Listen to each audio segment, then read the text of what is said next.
GS ocean academy में आप सबका फिर से स्वागत अभिनंदन है।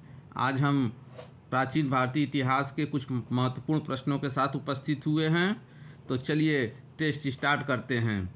हमारा पहला प्रश्न, अभिलिखित साक्ष्य से प्रकट होता है कि नंद राजा के आदेश से एक नहर खोदी गई थी। अंग में, बंग में, कलिंग में, मगध में। तो इसका सही जवाब होगा कलिंग में।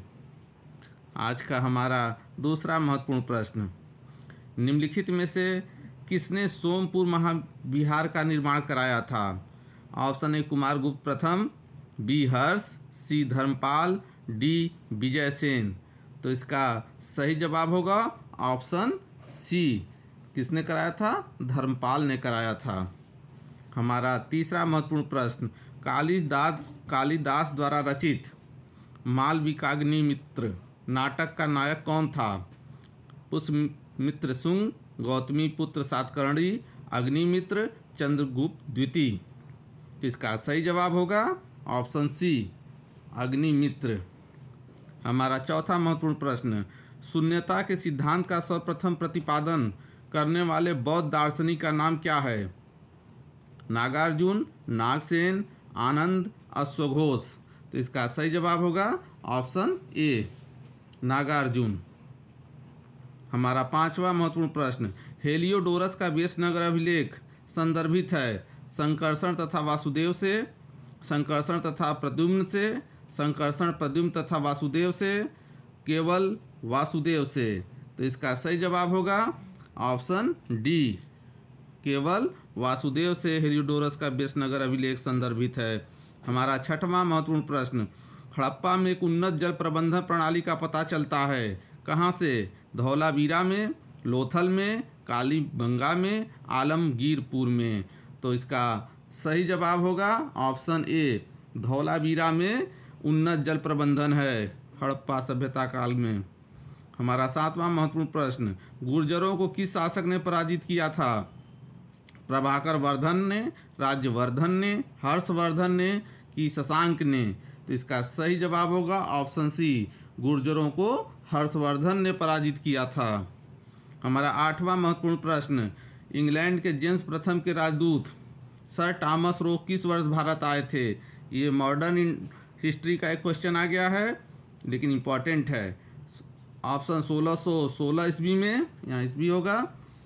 ऑप्शन बी 1615 ईस्वी में, ऑप्शन सी 1516 ईस्वी में, ऑप्शन डी 1614 ईस्वी में। तो इसका सही जवाब होगा जेम्स प्रथम जो है ऑप्शन बी 1615 ईस्वी में भारत आए थे। हमारा नौवां महत्वपूर्ण प्रश्न, चीनी यात्री जिसने भीन माल की यात्रा की थी कौन थे? फाहयान, सुंगयून, वेनसांग या इत्सिंग?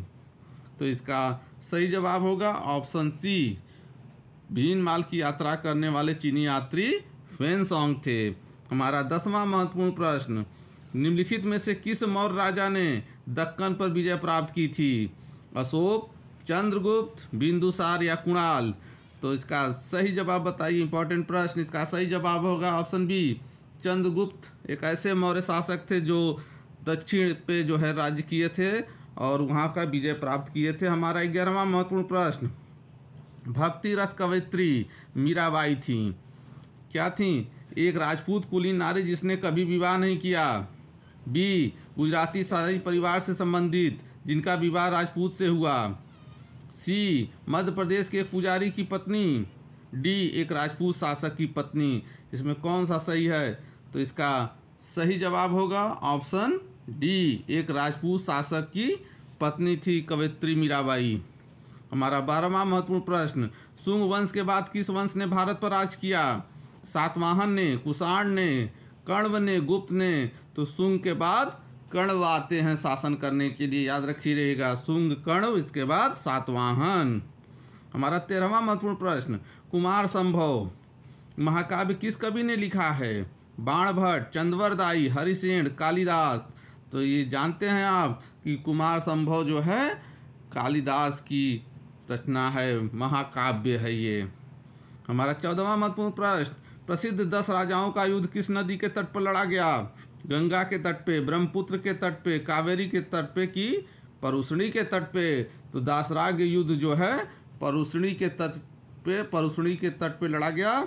इस परुष्णी ही जो है क्या है, रावी है।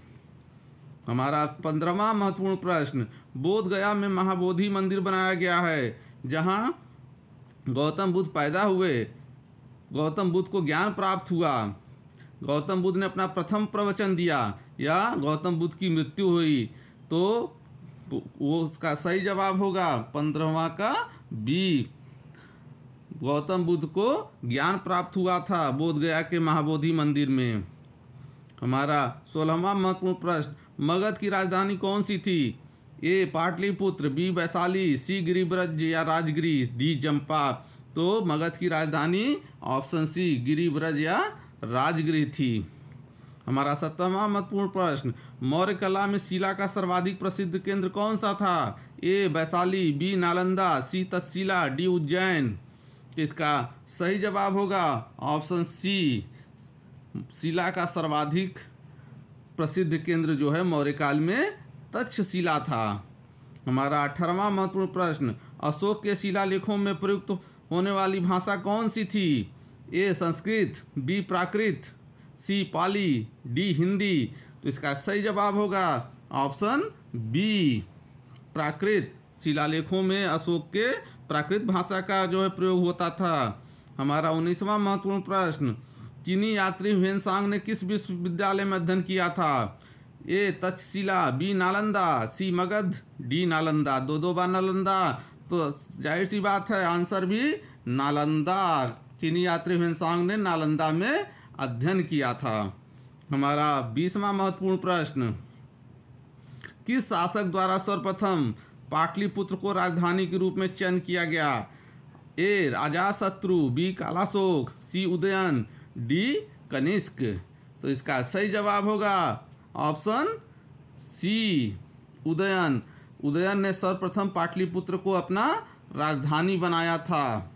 हमारा अगला महत्वपूर्ण प्रश्न, 16 महाजनपदों की सूची उपलब्ध है। महाभारत में, बी अंगुत्तर निकाय में, सी छांदोग्य उपनिषद में, कि डी संयुक्त निकाय में। तो 16 महाजनपदों की सूची जो है अंगुत्तर निकाय में उपलब्ध है। याद रखे रहिएगा, वेरी इंपॉर्टेंट प्रश्न कि 16 महाजनपदों की सूची कहाँ है? अंगुत्तर निकाय में है। हमारा 22वां महत्वपूर्ण प्रश्न, मेगास्थनीज ने भारतीय समाज को कितनी श्रेणियों में विभाजित किया था? ए 4, बी 5, सी 6, डी 7। तो इसका सही जवाब होगा ऑप्शन डी, मेगास्थनीज ने भारतीय समाज को 7 श्रेणियों में विभाजित किया था। याद रखे रहिएगा, इंपॉर्टेंट प्रश्न। इसी के साथ ये टेस्ट हमारा समाप्त होता है। अगला टेस्ट फिर लाते हैं। धन्यवाद दोस्तों।